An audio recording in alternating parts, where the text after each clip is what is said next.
E Deus está aqui falando com Israel através do profeta Isaías o que vai acontecer com Babilônia, com os deuses falsos da Babilônia.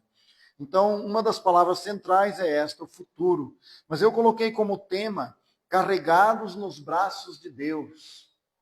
Porque esse é um tema central aqui. Deus está dizendo, eu vos carreguei, eu vos fiz, e eu vos carregarei. E o texto vai descrever a queda dos deuses da Babilônia. Então ele começa descrevendo esta queda, e ele diz aqui, Bel está abatido, Nebo se encurvou. Eu não sei se nessa primeira leitura vocês perceberam que ele está descrevendo quando o povo da Babilônia está fugindo, porque Babilônia foi invadida, seria invadida. Isaías está falando de 150 anos para frente, aproximadamente. E Deus descreve o cenário do povo babilônico tentando fugir, mas porque eles estavam apegados às suas estátuas, não conseguiam fugir rápido. E tinham que pôr as suas estátuas nos carros de boi, ou nos carros com animais, que ele diz feras aqui, que animais que transportavam esses carros. E o carro ficou tão pesado que os animais não conseguiam carregar. E eles não podiam fugir porque tinham que carregar seus deuses. E se tornaram prisioneiros. A sua alma entrou em cativeiro.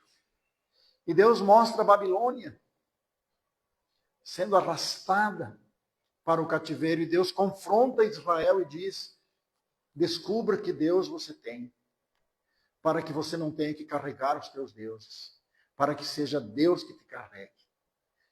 E é aqui um grande contraste de Deus, dizendo, eu vos fiz, eu vos carregarei. Mas se você fizer os teus deuses, você terá que carregá-los. É impressionante como Deus desvenda o futuro. E ele diz que ele é o Deus do passado, o Deus do presente e o Deus do futuro.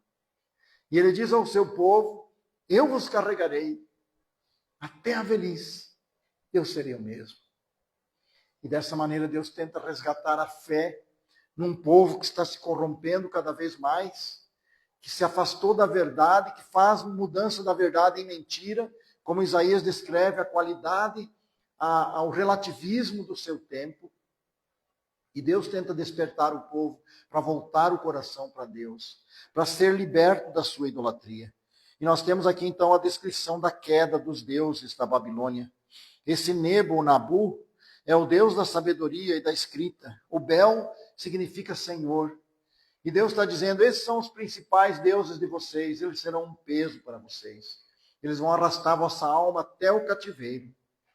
E descreve o cenário que aconteceria para a Babilônia. A história da invasão de Babilônia foi pelo Império Medo-Persa.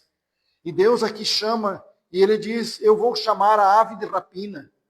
Que ave de rapina é esta? Deus está se referindo a Ciro, que também nem tinha nascido ainda. E ele diz, ele será o homem do meu conselho, é ele que eu vou usar para que Babilônia seja destruída. Nesse tempo, o povo de Deus se sentia ameaçado por Babilônia. E então Deus estava dando uma palavra de consolo. Não deviam temer aquele grande povo que ameaçava invadir suas terras, porque um Deus poderoso estaria cuidando deles. Embora sabemos que depois eles foram levados para a Babilônia. Mas muitos desses, talvez leram Isaías lá, e disseram, um dia Deus vai mandar alguém, e esse alguém será chamado Ciro. O capítulo 45 descreve a sua história. E esse alguém vai nos tirar daqui. Então era uma palavra para o futuro, porque Deus sabia que esse povo não iria se arrepender, o povo judeu. Mas podia um dia ver que Deus já cuidava deles, antes mesmo do seu arrependimento. Deus se preocupa conosco, mesmo quando o nosso coração está endurecido. Ele usa aqui palavras fortes, ele diz aqui prevaricadores, no verso 8. Ele diz pessoas que não dão valor, que combatem a verdade, que fogem da realidade espiritual. E depois ele diz duros de coração, no verso 12. Porque ele está querendo dizer, precisamos parar diante desta realidade espiritual. Assim como nessa história do Império Babilônico, nós também precisamos parar e pensar como é que estamos andando. Andamos pela fé no Senhor que nos carrega, ou estamos carregados de fardos por coisas, decisões erradas, posições erradas que nós tomamos no decorrer da vida. Por vezes, os fardos não são as provações, são mesmo os erros cometidos. E Deus usa a Babilônia para tratar deles. Os seus deuses se tornaram um peso. E o texto diz, sua alma entrou em cativeiro. É uma descrição do peso dos deuses. O verso 46, capítulo 46, versos 5 e 6 diz, a quem vocês vão me comparar? Vocês vão me assemelhar a mim.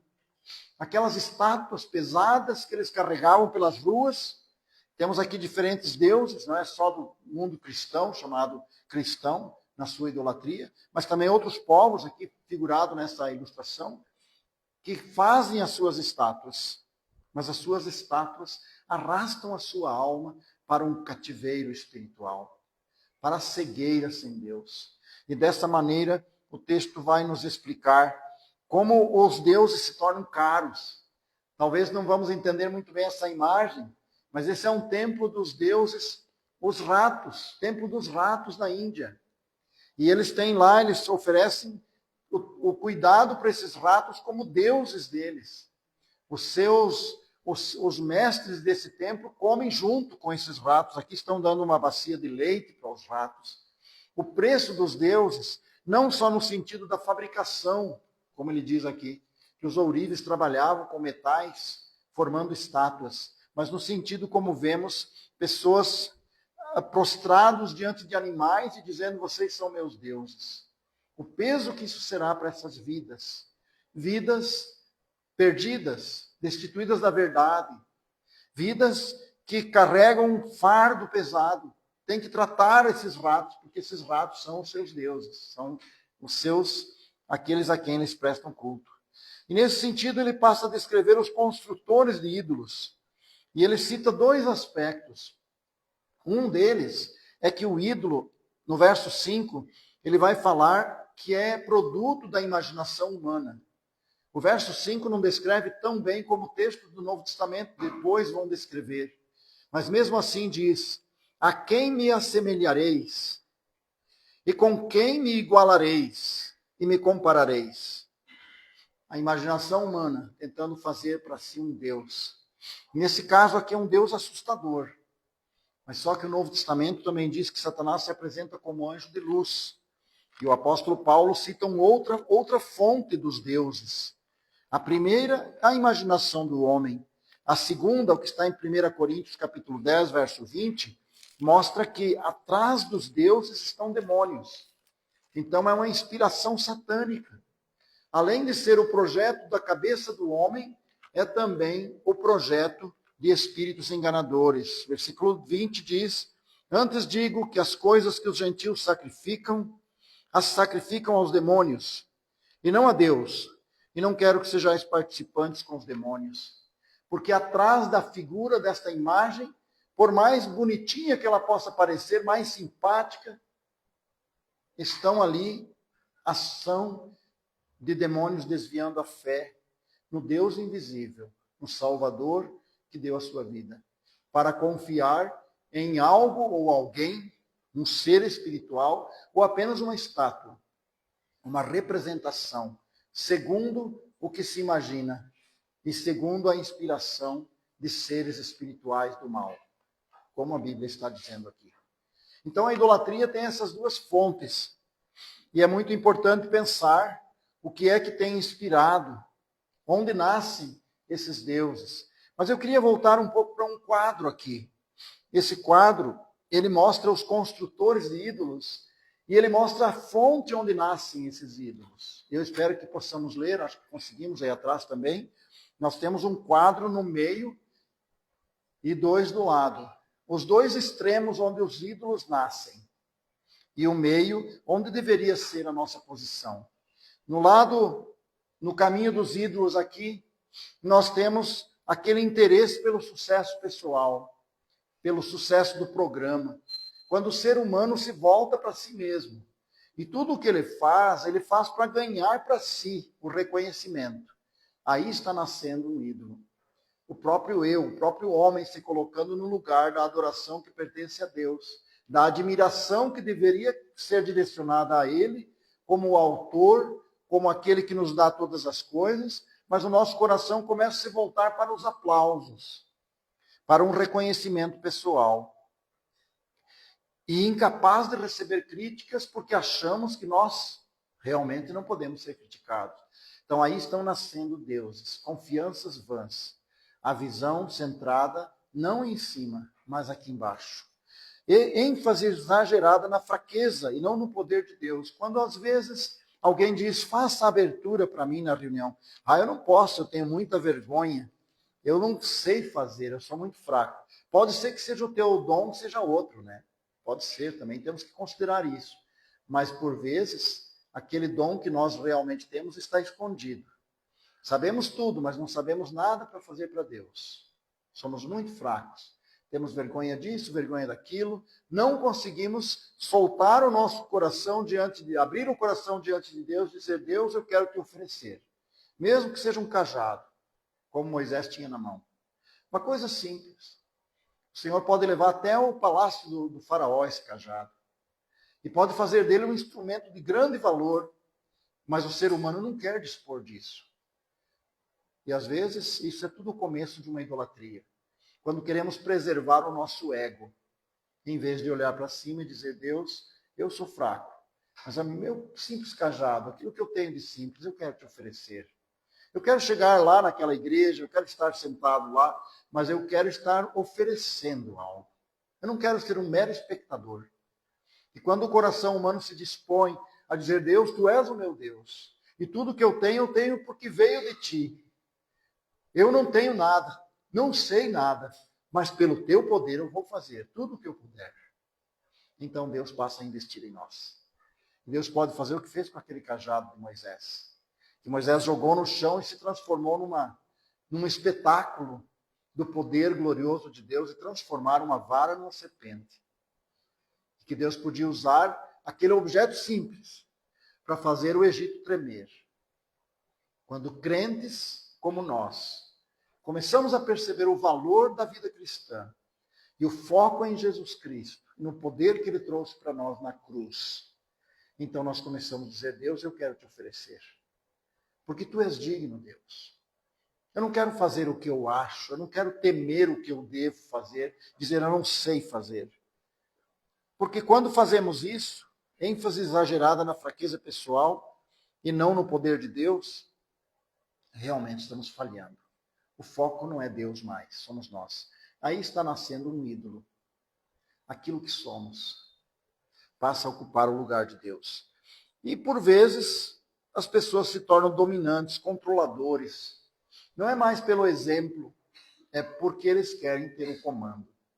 Não é que Deus os comande, eles passam a ser os que vão comandar.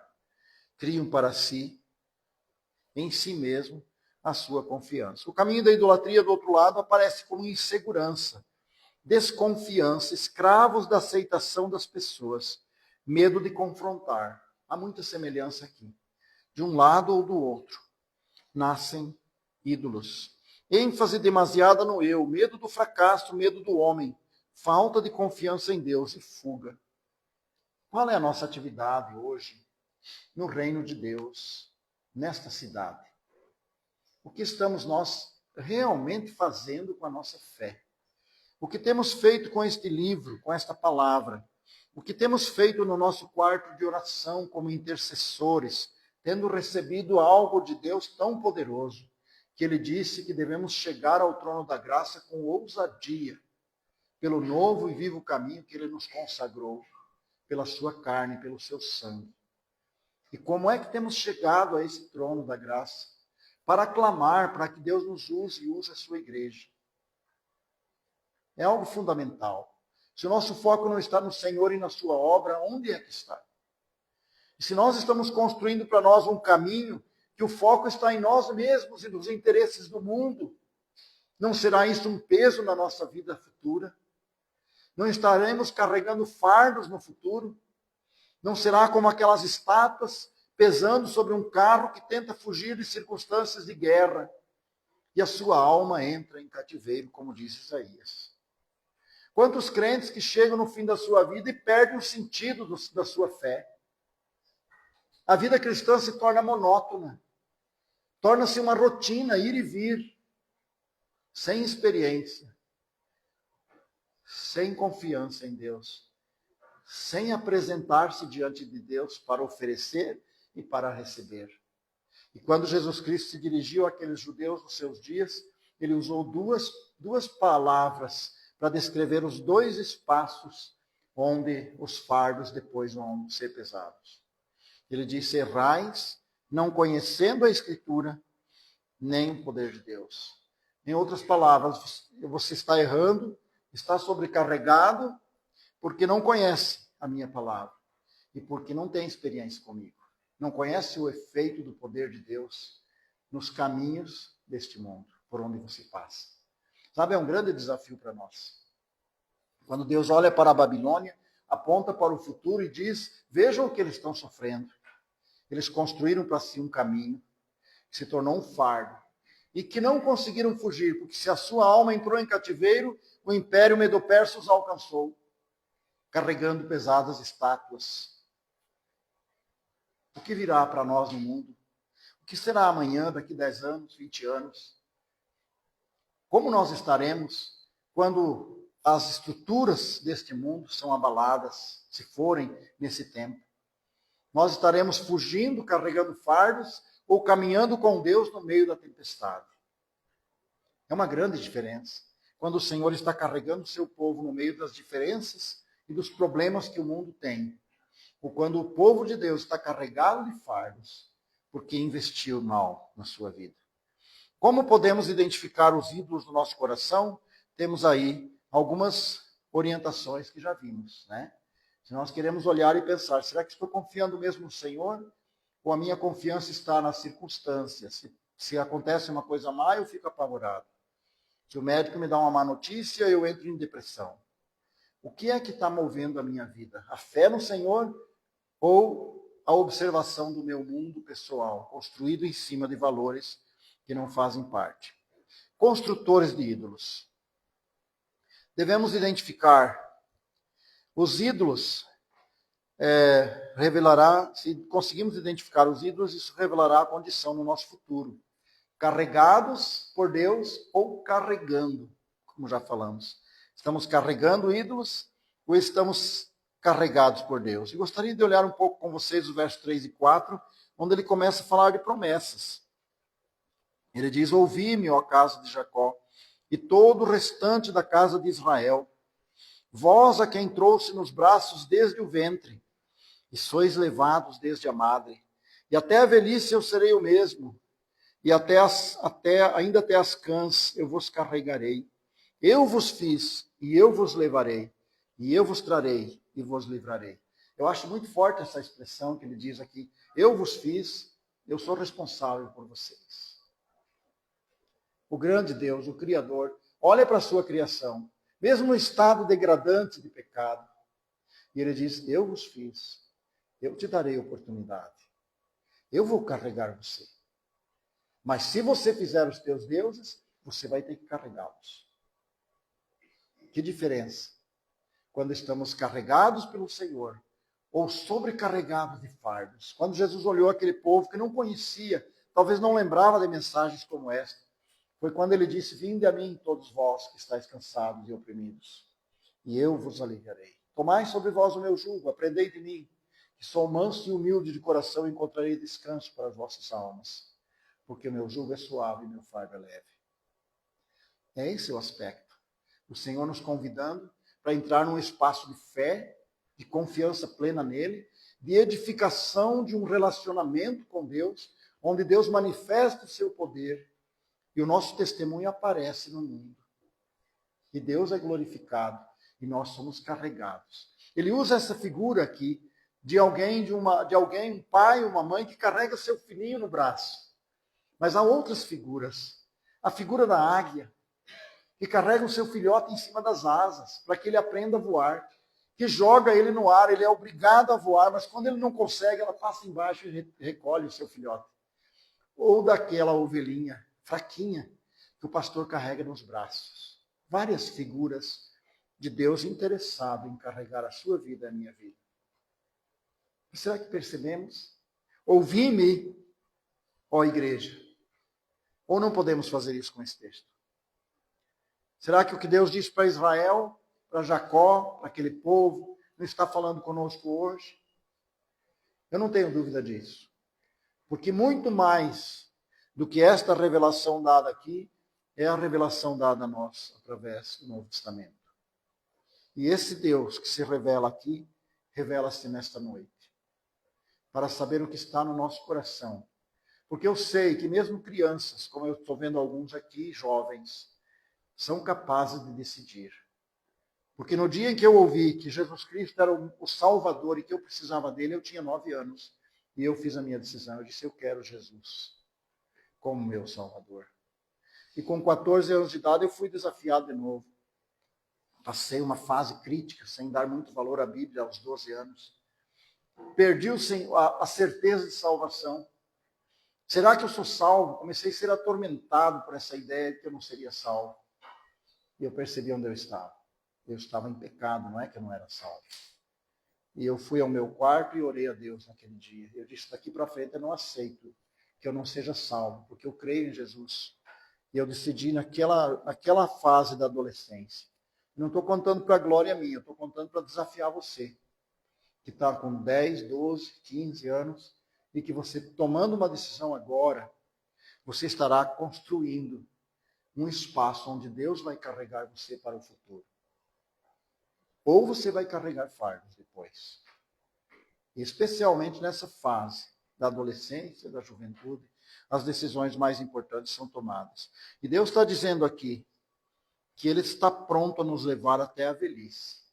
Agora, eu já não estou mais nos 14 anos. Agora eu estou vendo a velhice. Já. O cabelo não é tão branco, mas eu percebo que eu tenho 62, como é que eu vou estar com 70? Um pouco mais capengando, não é? Talvez não sei. Mas, independente de como o corpo estará, a minha alma não poderá estar em cativeiro. Pela graça de Deus, pela misericórdia dele. E esse é o nosso objetivo. Que estejamos sendo carregados e não carregando fardos. Como o mundo tem sofrido com depressão, com tantas declarações de fracasso, com rótulos, os homens sendo rotulados, que tem isso, tem aquilo outro, e a sua alma está vivendo um cativeiro. Deus não quer isso para nós. Deus quer que a gente entenda que Ele é o mesmo Deus do passado, Deus do presente, Deus do futuro. A exortação é ouvir a voz de Deus. Ele diz, ouvi-me. A exortação é dizer que Ele nos carrega nos braços, se nós queremos. E a garantia para o futuro é o que está no verso 4. Eu vos levarei até a velhice. Como é bom saber que a vida será assistida por Deus até o último dia. Nós chegamos a um ponto final, onde eu tenho aqui uma informação do futuro que Deus descreve. O versículo 9 e 10, ele diz, lembrai-vos das coisas passadas desde a antiguidade, que eu sou Deus, e não há outro Deus, não há outro semelhante a mim, que anuncie o fim desde o princípio, desde a antiguidade as coisas que ainda não sucederam, que diga o meu conselho será firme e farei toda a minha vontade. Deus não perdeu o controle. Ainda que o mundo esteja descontrolado, Deus não perdeu o controle. Ele diz, eu farei toda a minha vontade.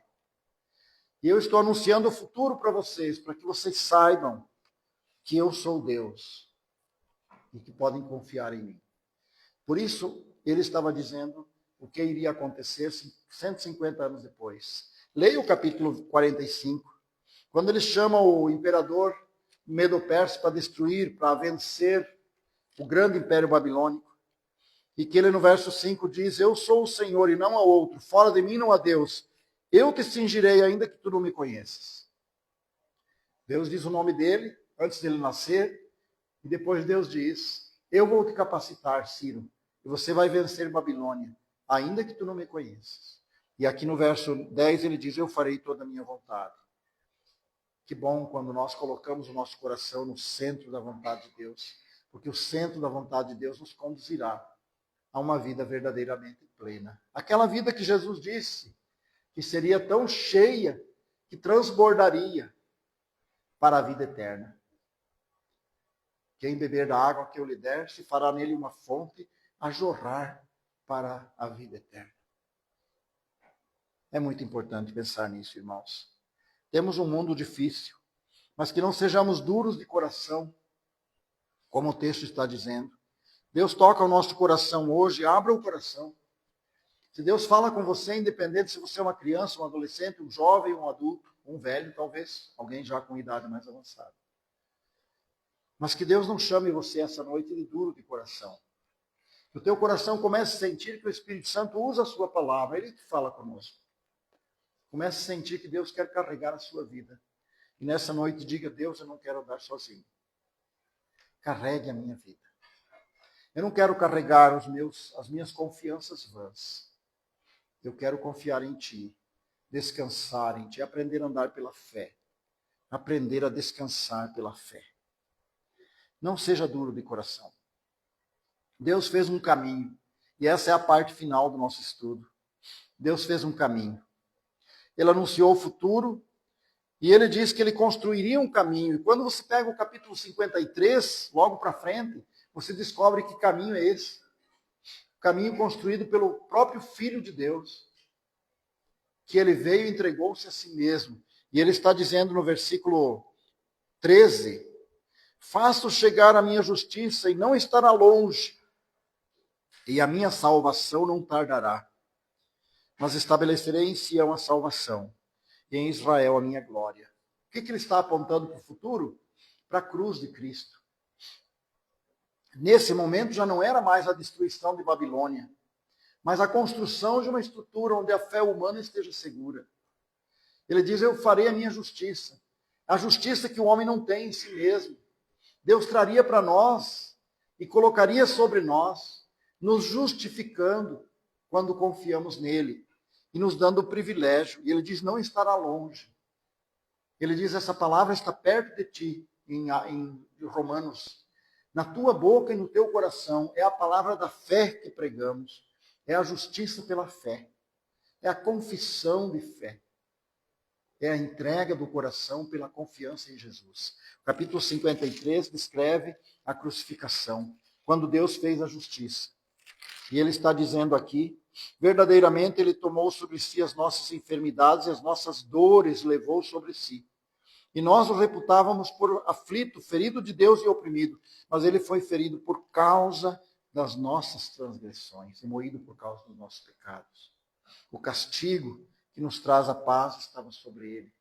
E pelas suas pisaduras fomos sarados. Quando ele fala aqui, eu trarei a minha justiça para você, era ele próprio vindo, assumindo os nossos pecados, carregando na cruz, dizendo, eu quero carregar você.